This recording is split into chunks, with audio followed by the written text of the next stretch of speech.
Greetings.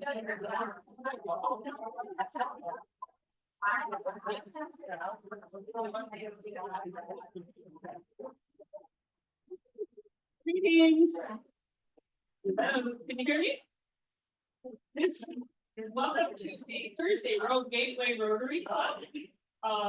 And thank you to our greeters who parish and the pledge and glory test. Claudia Sullivan, come on up.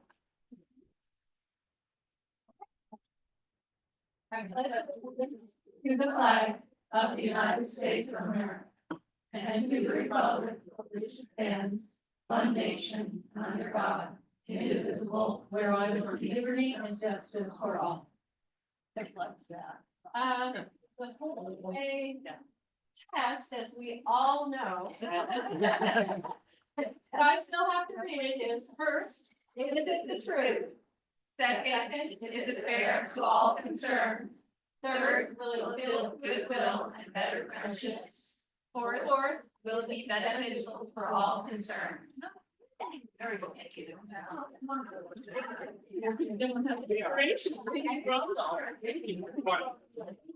Tina Marie, would you help me with introductions in a minute, please?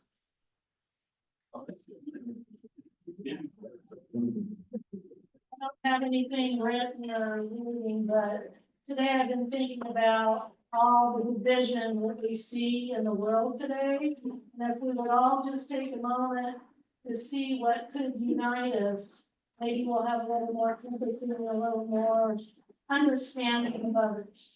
That's it.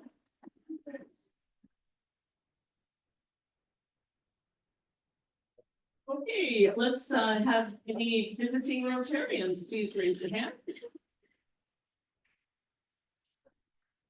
My name is Bill Wood. I'm here from the Friday group.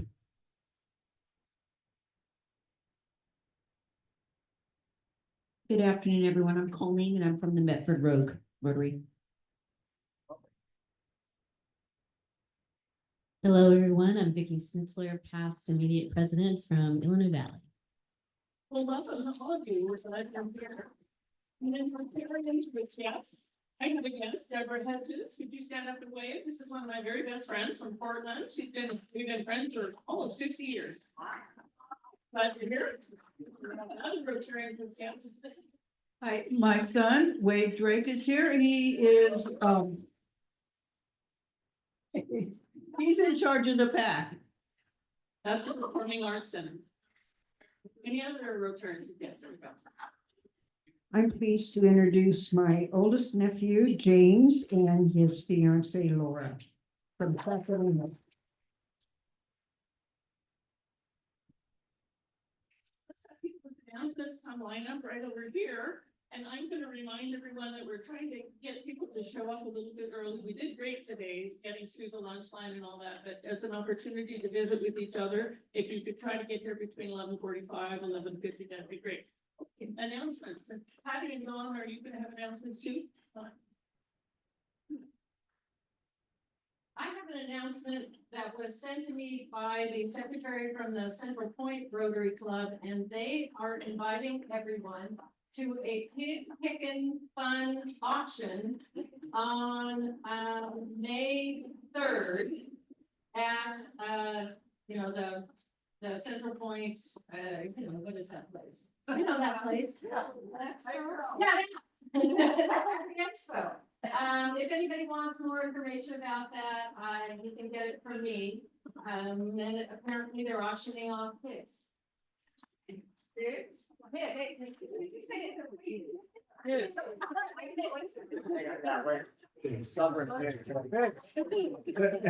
I'm Bill. I'm from the Friday morning group, Rotary and Grants Pass, where you're doing a fundraiser. Most of the tables have one of these on them. If you could look, this kind of talks about our fundraiser, what's called First Crush. And what the deal is on June 21st, which is the summer solstice, we're meeting out at the Wildlife Images out in Merlin, out near the Robertson Bridge.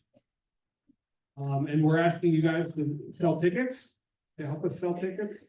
And how it works is there will be vendors there, food vendors with free samples of their wares, and also wineries. with free samples of their wares, and they can sell bottles of wine there as well.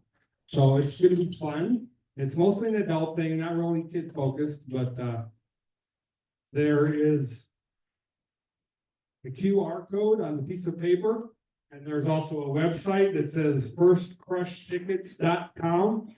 That'll tell you all you need to know as far as getting tickets. Okay, it should be fun.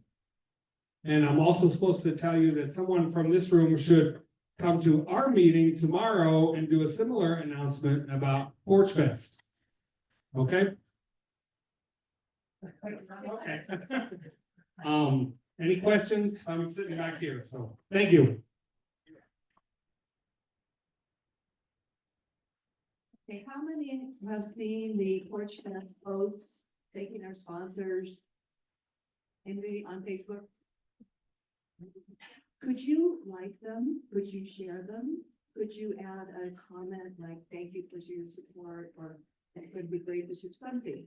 That the more sponsors see activity under their name, the better.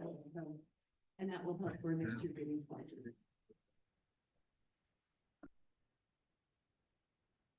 Reminder again that May the 16th, our club hosts Western Night. So get your fringe on and your boots and your cowboy hats. And then we also, it's interesting, our club is one of 50% of all the clubs in our district that does a basket. And this year we have chosen Bigfoot as our theme. So our basket is all going to be about Bigfoot and hunting fun. So keep bringing in the jars, and volunteer.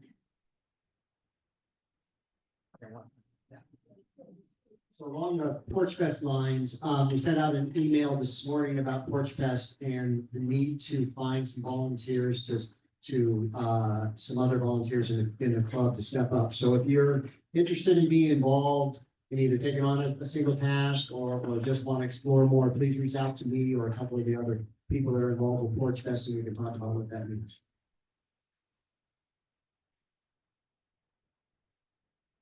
Thank you, everyone. Okay, with that, I think we're ready for our program. Lynn, are you gonna lead us or Doug, or both? Come on up. And we'll get started. So we are back with the four-way speech contest for our district area. So this is the students from the 4 Rotary clubs. You want to come to them? You want to introduce them or? Okay, thanks. So this is the district level, or not district level, excuse me, the area level competition. And from here, the person that we have as winner will go to district, which is sometime in May, 17th, thank you. And they will compete then for the district level competition. And I believe that the way the district level competition is organized is there's a lot of students, and so they break them into a couple groups. If anybody is familiar with that, correct me. But they break it into a couple of groups, and then they take sort of the people that have rose to the top out of those groups, and then they compete. And then I believe the last 3 compete in front of a large group at either lunchtime or something like that.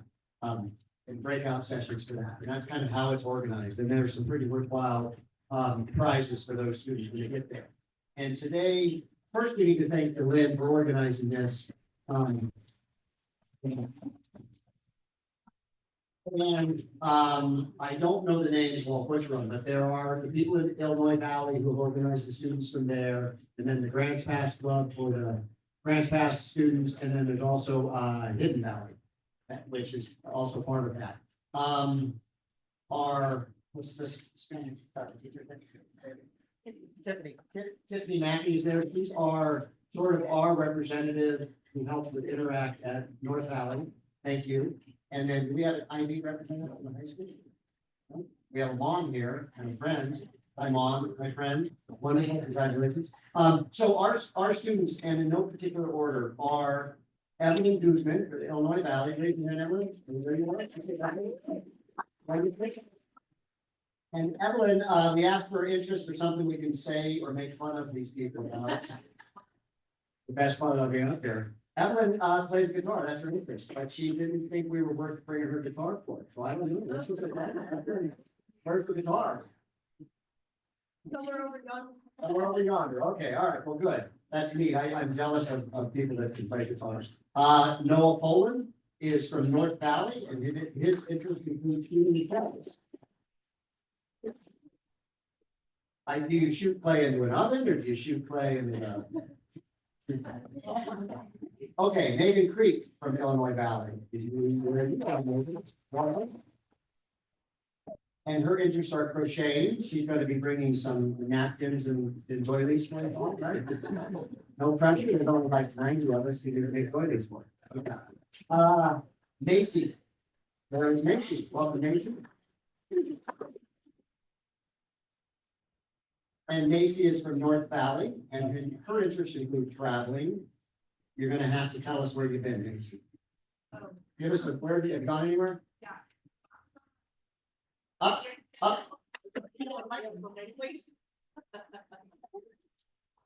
Hi, last summer I spent a month in Europe, like abroad, and I was in Italy and France and kind of just all over there for a while. Okay. So yeah, Okay, wonderful. That is fantastic. Okay, so we have randomized them and they're gonna come up and do their speeches. We randomized the order, excuse me. And they're gonna come up and give their speeches. You've all experienced this about 3 weeks ago. Jim over here is our timer. And you, the contestants, when you come up, once you start, that is when your time starts, okay? As soon as you say, hi, I'm, or whatever, however you're gonna introduce yourself or not introduce yourself, that's when time starts, okay? And then our 3 judges are over here. Kelly is a judge, Tommy is a judge, and Dicky is a judge. Thank you. Okay. And late. What's that? Lisa. Lisa. Oh, Lisa's a judge. I didn't know I had 4 judges. We're judges. Okay, We are doing it together. okay. Okay, are we supposed to have 4 judges? Okay. I didn't mean to ignore you. I didn't mean to ignore you. Yeah, I was thinking. What? Okay, first contestant, come on up.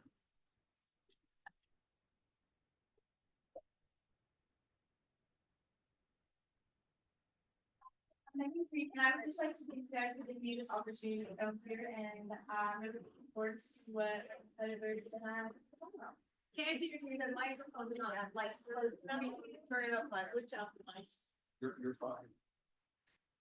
Don't help the contestants. Well, they don't know the one you have to put your team. Okay. You're doing fine. Okay, I'll get a little closer. Okay.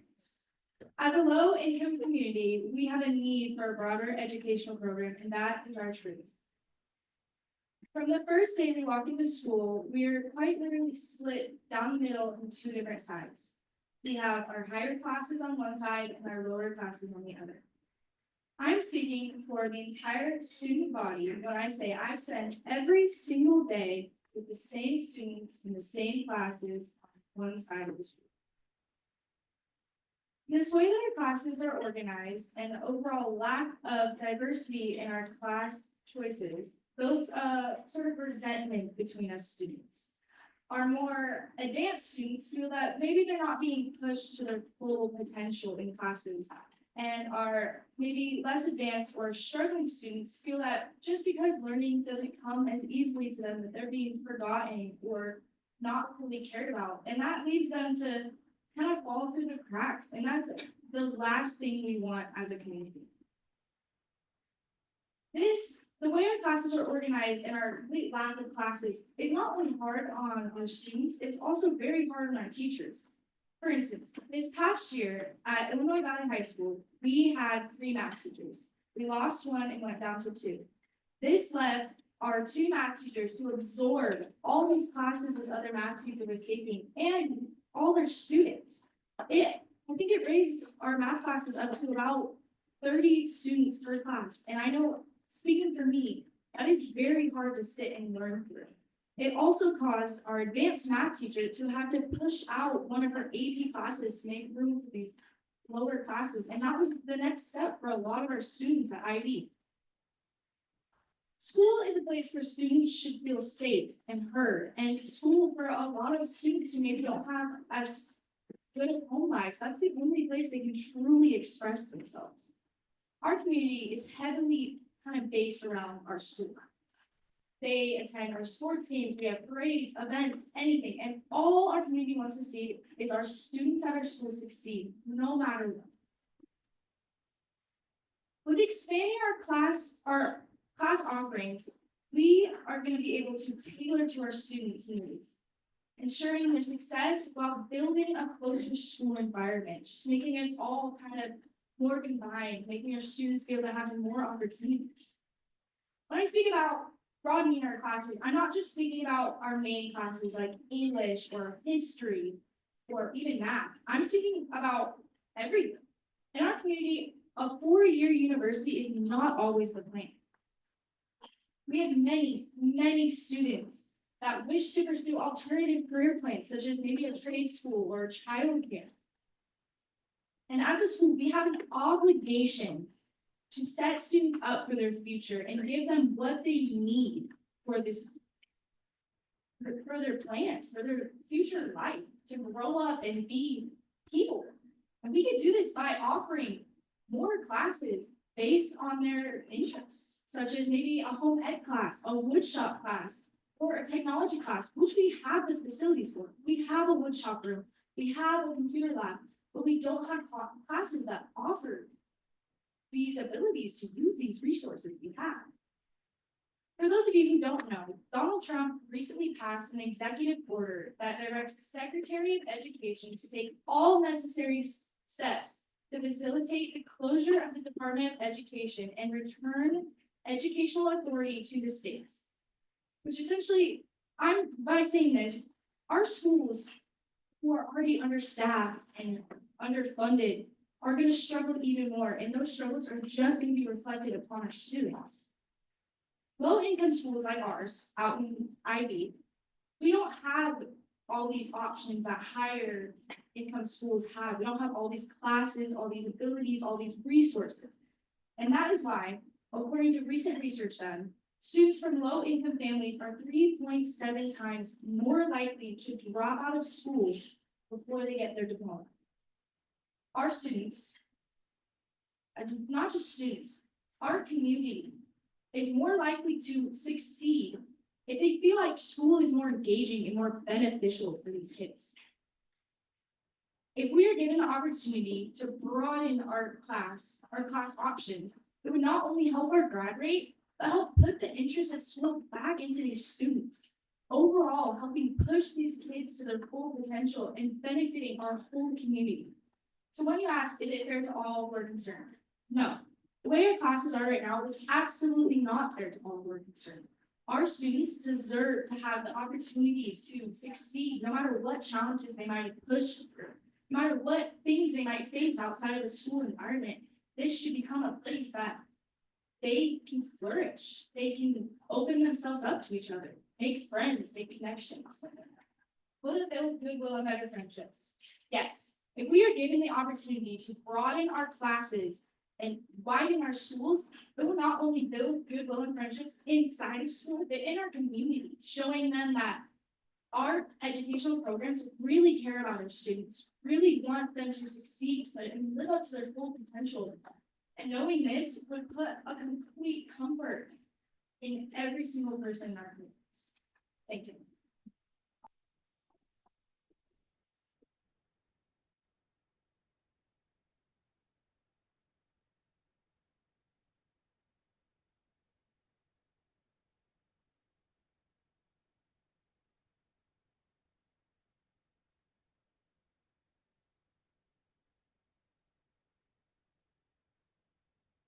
Thank you.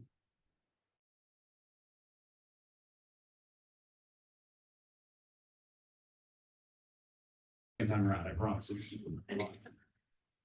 Now, I don't need to stand up here and tell you all that this fake cigarette, Mackie, don't yell at me, it's a fake, does not follow the four-way test. But I do believe it made you feel a certain way about me. It allowed me to grab your attention, to influence you, and to have an impact on what you thought about me. So no, a 17-year-old kid coming up on stage and pulling a fake cigarette out of his pocket does not follow the four-way test. But the influence that comes from that just might. But before I really dive into the four-way test, I'd like to take a moment to tell my own story first. We are all individuals of incredible influence, and throughout our entire lives, whether we realize it or not, we've influenced others. at our work, in our schools, in our communities, especially in our families, we have all made a change in someone's heart. That is why we all have such a deeply rooted responsibility to understand how we influence others. I first discovered my influence on others from spending time with my two younger brothers, Ben and Luke. Now, I don't need to tell you all what happens when you say something you shouldn't around a little kid. I found out the hard way. I asked my parents about Luke, seriously. But I found out later on that when I was being kind to others in front of them, serving others above myself, and applying the four-way test to my own life, they were too, whether they realized it or not. Now, honestly, this feeling of responsibility somewhat fell dormant in me for some time. That was before I attended the Rotary Youth Leadership Awards, or RYLA, over the summer. At RYLA, I learned to work with others, to apply the four-way test to my life, and I became best friends with people who were completely opposite to me. But one person really stuck out to me at RYLA. Her name is Bubbles. Now, Bubbles has been attending RYLA for 14 years, and she truly sets the bar for what it means to be service above self. Bubbles was doing nothing more than having good-hearted conversations with those who needed it. I was homesick. Bubbles was right there to make sure everything was okay. And where I saw complete strangers, Bubbles saw an opportunity to be kind to everyone. RYLA and Bubbles are both perfect examples of how one good deed ripples out on and on, deed after deed, influencing others to serve with the same kindness shown to them. I've had the honor of serving with kindness to others as ASB president at North Valley High School. And I realized very recently that my leadership team is doing for the community exactly what Bubbles did for me, influencing others to serve others and to do so with love and compassion in their hearts. My leadership team and I brought food to the hungry, gifts and clothes to the poor, and blood to the ill. We saved lives and brought joy all over our incredible community. But most importantly, we learned to serve others above ourselves while doing it. Now that you know my story, I'd like to look at influence through the lens of the four-way test and see where that brings us. Is it the truth? Remember that influencing others based on a lie benefits no one and only harms your own integrity. This makes me think of Thomas Edison, who many believe invented the light bulb, but he unfortunately did not. Thomas Edison has been influential on generations of young engineers, including myself. However, large pieces of his influence were taken from others, which means he's not only untruthful, but also completely unfair to all who live up to him. Is it fair to all concerned? What does it mean to be fair to all concerned in the lens of influence? It doesn't mean is influence evenly spread out. We all know someone who's more influential than us, for better or for worse.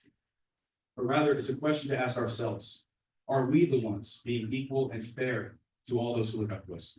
As an example, as ASB president, I have a responsibility to those who I represent. I have to represent the student body as a whole. I don't get to pick and choose, just as we don't get to pick and choose who we influence each and every day. Is it beneficial to all concerned? I'll begin with a quote from Stephen King, where he says, quote, "We never know which lives we influence or when or why," end quote. This reminded me of a time from earlier this year. So as ASB president, I have the overwhelming joy of signing a birthday card for every single student who has a birthday throughout the entire year. I don't mind doing it, I just didn't want to do it, but I did nonetheless. And I felt this way about this small thing until I went to work one day and a freshman came up to me, looked me right in my eyes and said, "Thank you so much for signing that birthday card. That was the only birthday wish I received from anybody outside of the family." It was in that moment with tears in her eyes, looking right at me, that I realized just how beneficial something so small to me could be to somebody else. So is it beneficial to all concerned to be good influence to other people? Absolutely. But we can never understand just how far that goes. And finally, will it build goodwill and better friendships? Building goodwill and bettering friendships hold a very special place in my heart. I grew up in the Grants Pass School District. I went to Allendale Elementary and South Middle School. And as you all know, the challenge of switching between middle school and high school can be difficult, but I also moved school districts. So not only was I younger, sweatier, stinkier, and just as bearded, I still look 35, I promise. But I changed schools and I knew absolutely nobody. But I realized that it was through influence that now I'm ASB president, class president, and I have built friendships and relationships that will last me a lifetime, all during the shortest 4 years of my life. The four-way test clearly confirms that we are responsible for our own influence.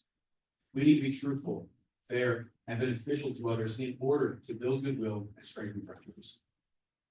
But do not confuse influence with integrity. Influence is to go out and serve others above yourself each and every day. Integrity is to have the bravery to apply the four-way test to your own life and to learn from it. I encourage you all, understand your own influence, feel truly responsible for your own actions. Be a leader, be like a brother, and be like Bubbles, serving others above all else. Thank you.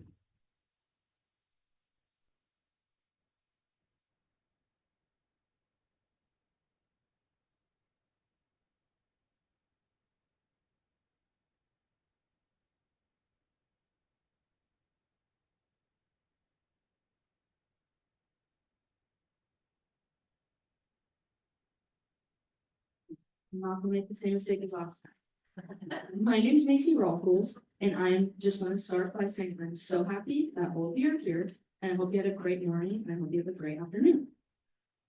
I'm going to be talking about happiness and why it's important to me, and it should be important to all of you as well. Happiness isn't just a fleeting feeling. It's a force that shapes our health, relationships, and world in 2025. With life's current pace and pressures, we need a way to test and grow intentionally.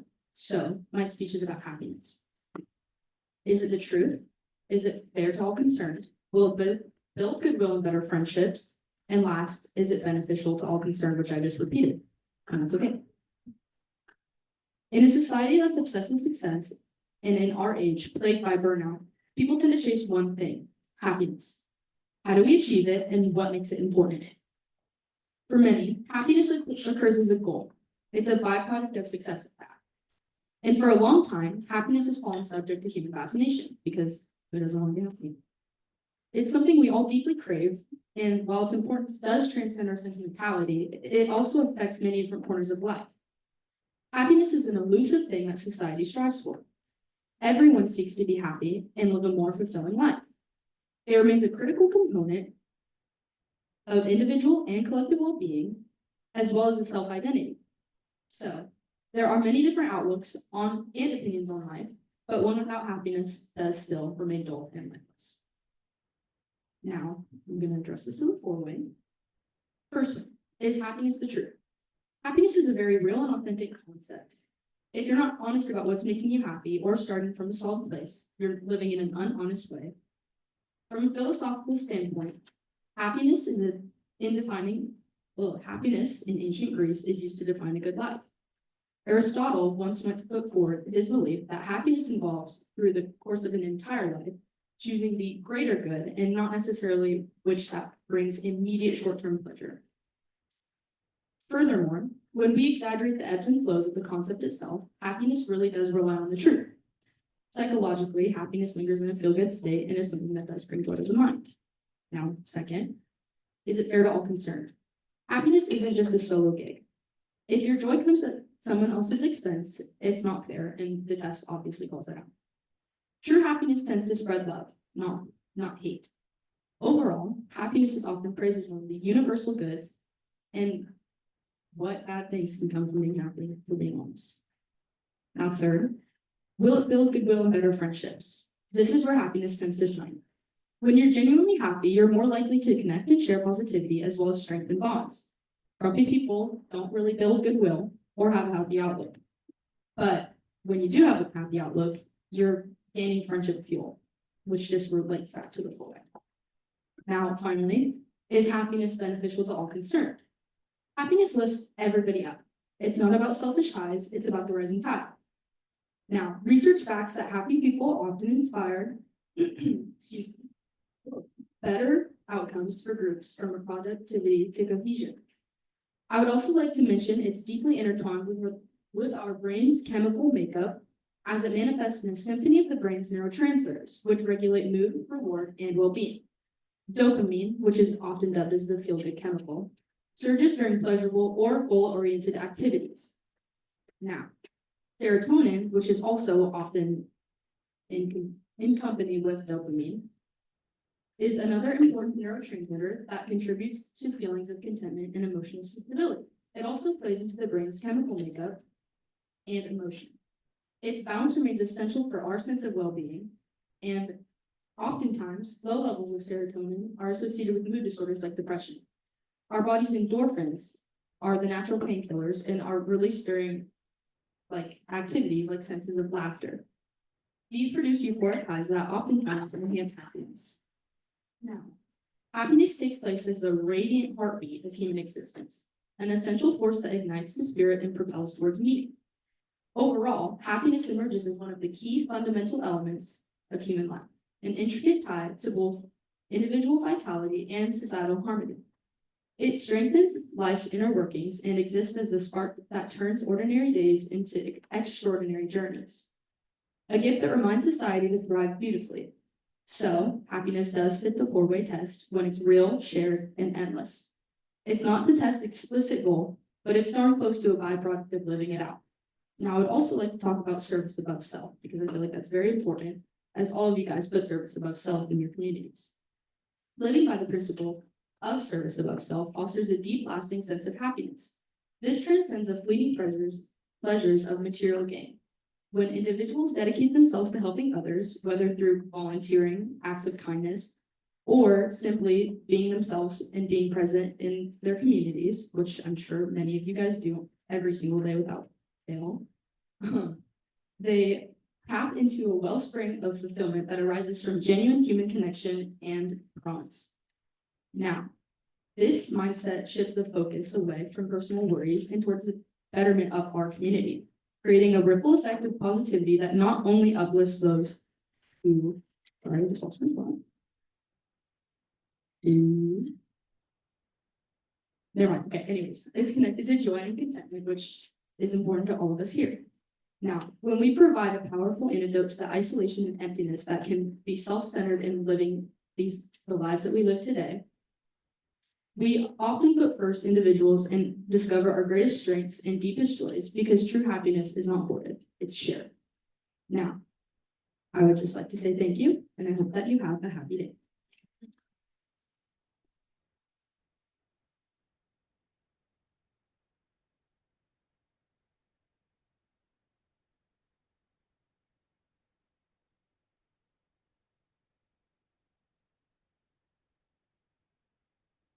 This sounds all right for you? All right, perfect. I just wanted to thank all of you guys for allowing me to not only compete and not only for them to compete, but for all of us to share awareness about everything that we've talked about today. Today I'm going to be sharing I'm going to be sharing about book bans and how the four-way test contradicts what has been going on in the country. So I'm a senior in high school, and throughout all of my 4 years, I have basically been taught about the same things in specifically my American and my world history classes. I could recall even the same rhetoric being taught when I was in middle school. And although I'm a very, I like to study my own studies, and it's led me to kind of reach out into the internet and literature to find something that helps me feel seen. As a young, queer, Latino woman, I find that there's not a lot of things that I can really relate to, not only in history, but literature as well. And it's becoming increasingly hard to do so because of the recent book bans. It's becoming a lot more popular in the US. And for example, over in the state of Florida, in just the 2023 and 2024 school year, there had been about approximately 4,561 books that were either banned or challenged just in that year, which is insane. Out of those, The Color Purple by Alice Walker was banned. A book that tells a story of overcoming adversity through the eyes of a African-American woman in the early 1900s. The reason for its ban was due to its sexual and violent content, explicit language, and racial themes. A book that has never been banned, however, is Mein Kampf by Adolf Hitler. It has never been banned anywhere in the US. Someone who's known as one of the most evil people to have walked this earth is kind of just thrown under the rug, brushed under the rug. I don't know the same. Hitler's philosophy and ideology is a hateful mindset, and he shares that throughout this, but we keep it because it's historical context. And I believe that every piece of literature should be here. Everybody needs to see what everybody needs to say. If reasoning like harmful content were enough to prohibit people from reading certain books, then why isn't it banned? And it's simple. because bigotry has led to the silencing of voices. But marginalized groups need these pieces of literature and to feel a sense of belonging and to feel a sense of relevancy, especially in these trying times. In relevant news and in local news, I had talked to my librarian at my school. About 9 books have been brought up to the Three Rivers School District Council to potentially de-shelf a list of books. And that was just this school year alone. And although none of these books were successfully de-shelved or banned, that doesn't make the risk any less scary or any like less risk to potentially get rid of literature that we could read and know more about. Classics such as Fahrenheit 451 or 1984 are put at risk of bans, not even for content towards marginalized groups, but for political content and speaking out against societies. I wanted to quote Ray Bradbury, who wrote Fahrenheit 451. I just think that it's quite ironic that they wanted to ban a book about burning books. And Ray Bradbury said, "You don't have to burn books to destroy a culture. Just get people to stop reading them." And I wanted to say, if you don't like a book, maybe don't read it. Because by taking away people's voices and from all of these backgrounds and diverse meanings and all of that, it not only silences my generation and your generation, it's going to silence it for generations onward and for years onward. But luckily, change in the state of Oregon has been made for the greater good. Recently, actually about 3 weeks ago, on March 31st, the Senate of Oregon passed the Senate Bill 1098. And that is a bill that would veto book bans simply based off of sexual, racial, religious, or any other groups protected under law in this state. Soon this bill will be sent to the House of Representatives to hopefully imply that to our state. Now, this is a big step for authors and readers alike and shows that this big leap of faith could maybe influence other states to be doing the same thing. It's important to think it through and put it through the 4-way test to respond to this controversy and to cause less division. Now, is it the truth? Yes, but also no. Book bannings often limit access to diverse perspectives and historical truths. Think about it. Does restricting certain books help people find the truth, or does it prevent them from learning about different ideas and realities? Without learning about real-world problems, there is no way we could socialize or empathize with people of different backgrounds. I'm a senior and I'm going to be going out into the real world and seeing so many people with so many different lives than me. And how am I supposed to relate if I already don't get a glimpse? And if I can't know what it's like or even try to understand or catch a glimpse of it? Is it fair to all concerned? No. Bans are used to target marginalized groups and their voices, or even controversial topics and opinions. If we were all given a voice, why must some people be quiet? Will it build goodwill and better friendships? No, not by banning books. By silencing voices and removing books, it will cause division between advocates for open access to information and those who want to restrict it. Banning books doesn't promote understanding or mutual respect, and it fuels debates across the nation. Is it beneficial to all concerned? Not really, not for book bans. Limiting access may deprive some people from discomfort, but it doesn't benefit others in terms of knowledge, personal growth, or critical thinking skills.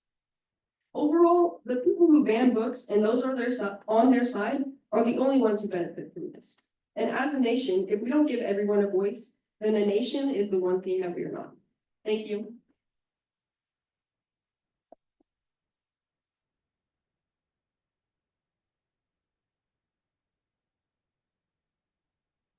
Thank you. Are you all ready? You need anything else?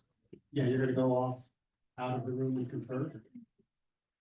The name of the last person was Evelyn. Evelyn. EVALYN.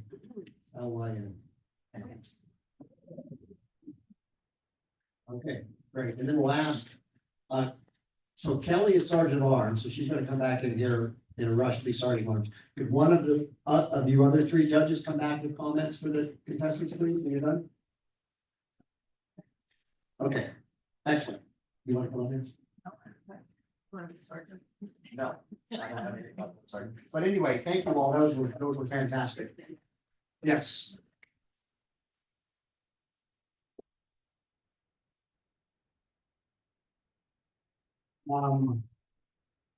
Comments, questions for the speech attendants from the audience?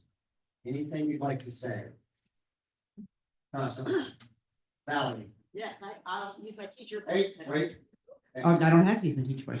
Okay, no, I'm impressed. I'm impressed because it's always so wonderful to see such critical thinking and ability to speak your thoughts in a crowd like this. I mean, it's, scary for us to get up and say anything, so kudos to you, but I do want you to know how much we do appreciate it, because sometimes we hear horrible things about the kids today, and I say, all you gotta do is spend some time around them, and you'll see just how great they are. So from the bottom of my heart, thank you for being brave and doing a great job.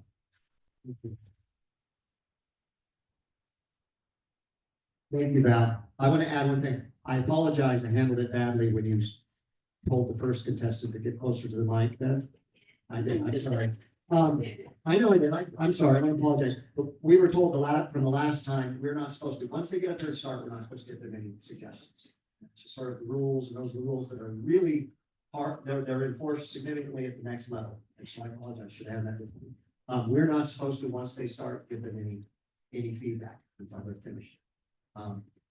Brenda? Yes, I kind of want to play off of Val's words. I find all of you to be so inspiring. And we all know that these are hard times in the world today. But when I hear and see you young people, I have hope. So we can do what we need to do. We can create a world that works for all of us. And that's what we need to be doing. Thank you so much.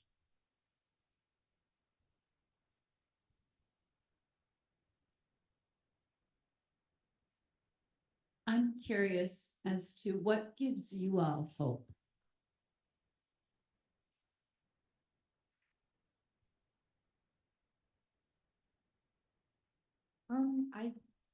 I shouldn't have. Okay, well, now I'm up here. I think just being empowered in the community really gives me hope. That's something we are really trying to work on at school, especially because the burnout that we're facing as a community and as a school district, I fear it's insane.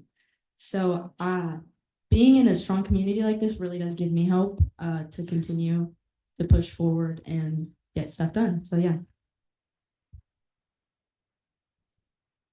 For me, it's definitely knowing that I, like all of you, are able to make change in our lives. We are not useless. We have meaning. We can go out, we can change other people's hearts, as I mentioned earlier, but also just seeing my leadership team at North Valley work so hard throughout this entire year and like literally change the community as a whole. It means so much to me. And to know that I have several votes for president later on. I would say that the one thing that gives me the most hope is the fear of the unknown. I never know what's going to happen next in my life. I live every day by the second, and although I could have a plan for the future, everything could change just in the snap of my fingers. And I think that gives me hope in a way that I can just live in the now and just hope for the best.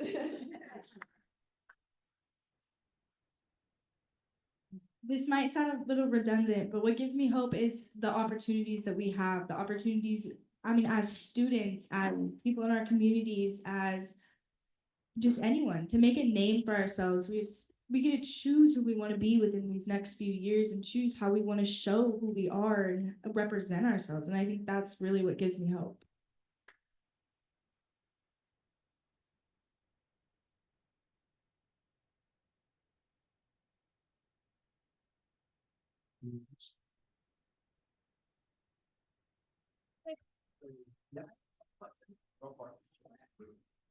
I just was curious while we're waiting for the judges to come back, if any of you have an opinion or on this past year, 9 more weeks to go after today, what was your favorite program? And if anybody would make a comment on that.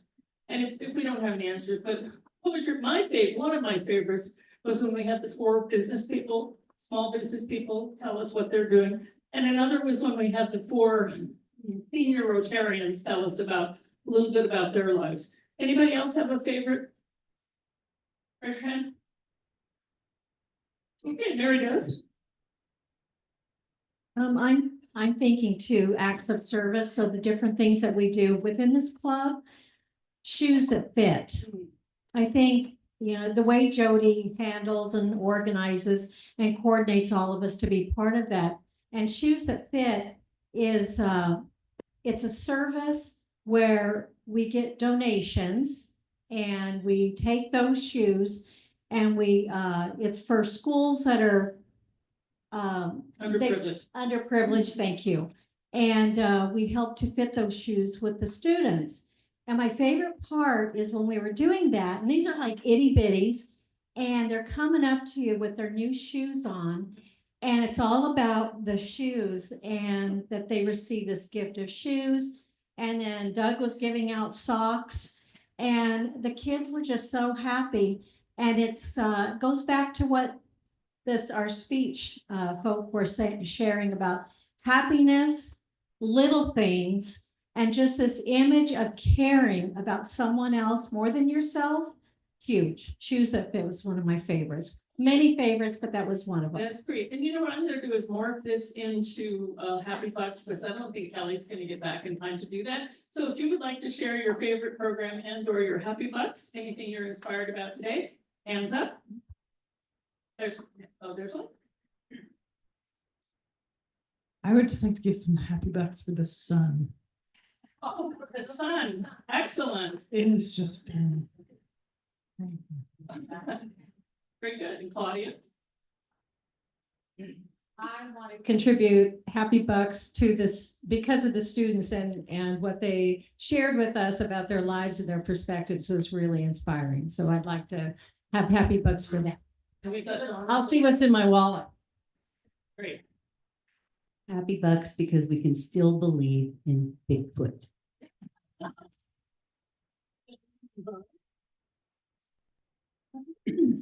I have happy bucks for the chance of seeing many of you tonight at the social at the weekend brewery at 5:30 in the tent as you enter on the right. And the program director there was very kind to offer the tent this time without any charges. So come, everyone. And for the five or four students who really did a tremendous work. And I really enjoyed it. I enjoyed the last one about the banning of the books and all the others too. I love that one. Okay, Jean Marie, I think that Lynn. Thank you. I have happy bucks for all the speakers. You guys did amazing. Thank you. Programs I enjoy is of course anything involving the youth that we can get involved. They can see what we do out in the community that can then tie them into having the hope for what they can do here in the future. And then I just have kind of reflection bucks about the UCC high schools or college softball program. Yes, thank you. I personally knew a bunch of the individuals involved in that. If you don't know, the Umpqua Community College softball bus had a crash with someone and the coach and one of the students were killed. It's very painful. Thank you for acknowledging that. Okay, someone else, happy or sad bucks? John, you usually have something to share. So I got some happy bucks. So happy that we put this contest on. I think you all are fantastic and I really appreciate you being up here and doing this. One of my experiences early on in Rotary was one of these contests, and our area sent what ended up being our third runner-up to district because the other two couldn't make it in that timeline. And that third, our third contestant went there, and she did fantastically well, and she made it to the end competition where it was her and two others competing in front of the entire lunch crowd. And she went up there and she was doing great, and she ended up at the last moment sort of forgetting her speech because you have to do it without notes at the very end. And she froze, and then she started to cry and ran off stage. I'm gonna run. Yeah, I'm gonna run. I'm gonna go. I said it. Right. Now I'm gonna try. And so she was not able to finish. And so then the speeches went on and a couple Rotarians eventually found her hiding in a bathroom. And they brought her back and she finished her speech later so they could get her to do that. And I think Rotary provides a place for students or others to expand their boundaries. And what she thought of as a horrible crash and burn, we all realize, oh, so what? You forgot your words in a speech, big damn deal. But we give those students those opportunities. I think that is amazing. Thank you, Doug. And that's true. You know, we all have times in our lives when we freeze. And this club in particular is very forgiving and very warm. And so I know because I've made a lot of mistakes. Okay, John, what you got? I'm a former high school teacher. I taught marketing at Grants Pass High School. And we had a little student store. Years later, I was approached at one of the parking lots in Bank. And two different, by then, middle-aged ladies said, I used to cut my classes to come work in your store. But here's the important one, and this goes to the speeches that you guys gave. One of them said, you were the only one that ever told me I was worth anything. So be good, say good things.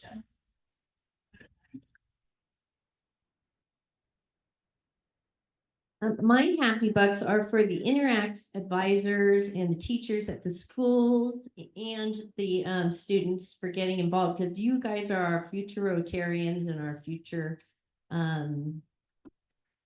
leaders. And but the Interact advisors, without them and without the teachers getting involved, we don't have clubs in some of the schools. So that consistency is just huge. I appreciate that. And then we were on Zoom with our kids last night, who have been in RILA and foreign exchange and all of that. And I just think everything you can connect yourselves with, you're just going to flourish. So as you already are showing. So.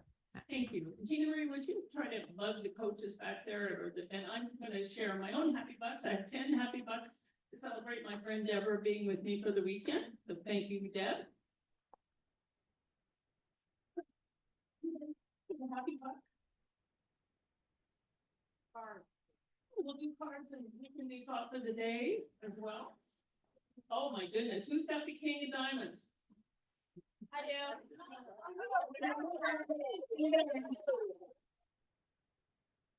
No. I'm going to do thought for the day and then we're going to have the judges come back. But this is from Damon Wayans of the Wayans brothers. You know, I'm into comics. A lot of comedians have had very tragic lives and they manifest their pain, if you will, through comedy. And I think comedy is just super important. What he says is that some struggle is healthy. If you can embrace it rather than be angry, you can use it as your pilot light. And I thought that was really great. So Gina Marie, how'd you do with scaring them back in here? They're tallying their final scores. Great. Talk among yourselves. Yeah.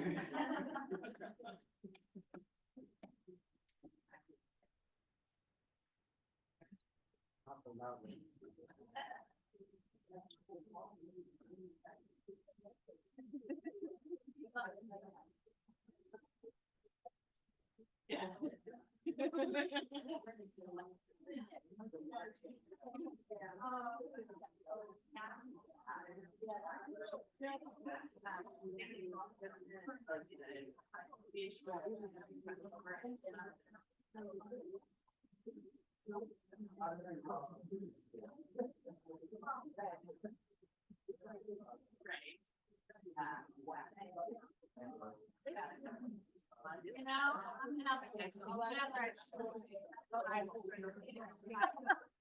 give my other eye. Yeah.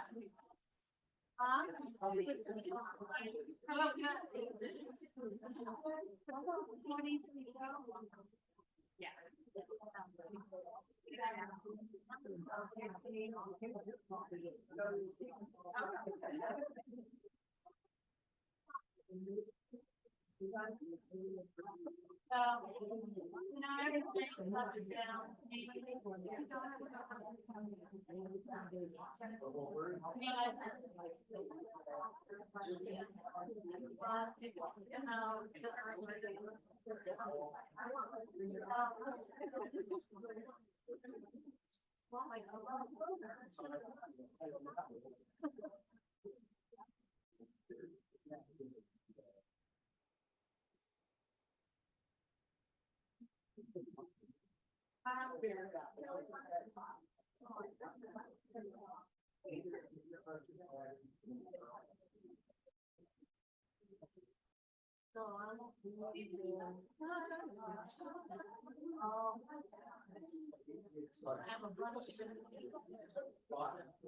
right, sorry, this took a wee bit of time here because we had 4 really good contestants. Yeah. First place went to Noah.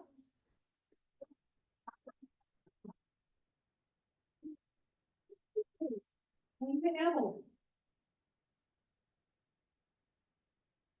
Third place went to Macy. Fourth place went to Megan. I don't have a lot of time to talk, but I will tell you, from a speech teacher standpoint, which I was never, but my husband was. What I just did right there will bring you down. If you are relying on using an or if you're using words like positivity, solo gig, now was one that was used way too many times. And I know this was how about honest? We have to have a spell check or something on that, so dishonest would have been more properly used there.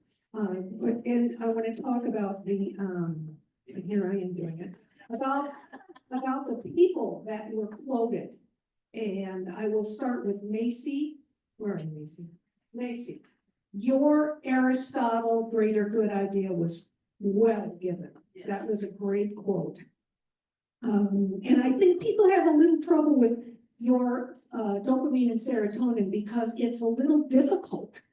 It doesn't flow so easily. So you may want to work on that. You still needed your paper to read it, please. That can be an issue. I'm going to move to Megan. Megan. Good eye contact. You're very passionate about what you're speaking on, and that shows. That was very good. Your speed of delivery was also good. Versus Mr. I have it memorized, but sped along. So be careful with that. Even though, and I saw you had some cards. Cards are really key. They're very important. Please do use cards. They are your icons for trying to figure out where you are at all times. Okay. Your 4-way test was in the conclusion and not, it should have been all through the speech. I love the idea of expanding school offerings, and I agree with you. Evelyn, we talked about your guys, like, I don't know. So you'll work on that. All of that happens from nervousness. Yes. And being afraid that you're losing your spot or flow. Your rhythm of delivery was great. Absolutely great. You had great eye contact. I loved the Ray Bradbury. We all did. Loved that Ray Bradbury quote about Fahrenheit 451. It was prescient. That was a very good one. And good use of the 4-way test all the way through. She was nipping at your heels, just so you know. Okay, next. No. Oh, I don't want to skip you, Noah. I already said in Noah, obviously, he did have it mostly memorized. But trust yourself. Trust yourself more so that you can slow it down. And not just slow it down, but also keep your volume so that we don't have this. Okay, we all understand dips. And so you want to have a steady volume. This helps because this doesn't. So this is a mic that is a direct mic. You'll want to stay directly attached to it, very close to your mouth. Who's Bubbles? We judges thought Bubbles might be a dog. And we needed to state that. Okay, because, did you? But then you must have stated it like this, so we didn't hear it. Thomas Edison, you were unclear about that quote about you confusing him with somebody else and how he really didn't invent the light bulb. But we got a little, we were all confused about that quote. So that may be one you either drop or work on. Okay, and the other one was Stephen King. We love Stephen King, but I'm not sure that quote worked. Okay, but obviously your content was wonderful. Okay, nice job, everybody.